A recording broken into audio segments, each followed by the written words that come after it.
para sa mga kasangbahay nating naghahanap ng paraan para mas makilala pa nila ang kanilang sarili this year, this hobby is perfect for you. Di Oo ba, Ira? nga, iyan. Kasi minsan kailangan talaga natin, papel tsaka ballpen para malabas natin yung deepest and Yun? intimate thoughts natin. Uy! Ang lalim nun, no?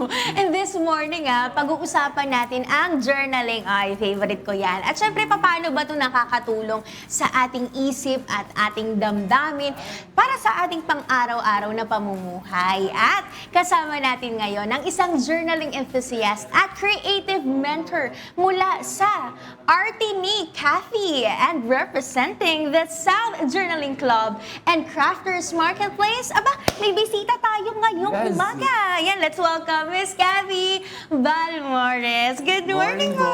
Good morning! Good morning, Kuya, and good morning sa lahat ng nanonood ngayong umaga. Oh, good morning. Nag-ako Oh, good morning po, Miss Cathy. Salamat po sa pagising ng umaga para makasama rin po namin kayo. Pero ayun nga, Ira, may tanong si Ira kay Miss Cathy. Kasi kahapon pa lang po, excited na po ako, narinig namin na, ay, may journaling tayo ngayon. Pero syempre, baka po kasi hindi po, familiar ito sa mga kasangbahay natin. Doon po sa mga first-timers or wala pa pong idea about journaling, ano po ba itong journaling at bakit po nahuhumaling po yung mga taong katulad ko po? Well, kasi actually, ang journaling, it has been something that has been in existence for a very long time. So, sa panahon namin dati, ang tawag sa kanya scrapbooking, naging memory keeping siya, junk journaling, and sa iba naman, bullet journaling or taking down notes. So, maraming iba-ibang klaseng journaling. Pero ngayon, ang nauuso is combination siya ng junk journaling, memory keeping, and note-taking. Anong ibig sabihin nun? Junk journaling, alam mo yung sa buong araw na nasa labas ka or kung ano ginagawa mo.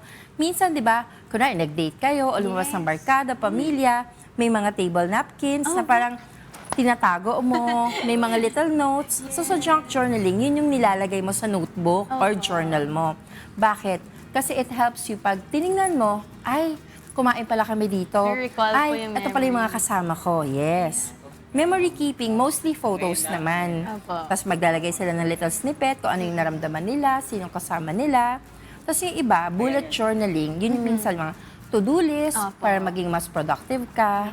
So iba-iba actually yung forma talaga ng journaling. Oh, so parang ano po talaga siya, yung thoughts lang din natin, inilalagay po natin sa papel. Yes, importante kasi yun. Kasi lalo na sa mundo ngayon, lahat fast-paced, lahat Oo. parang 15 seconds lang, iba na.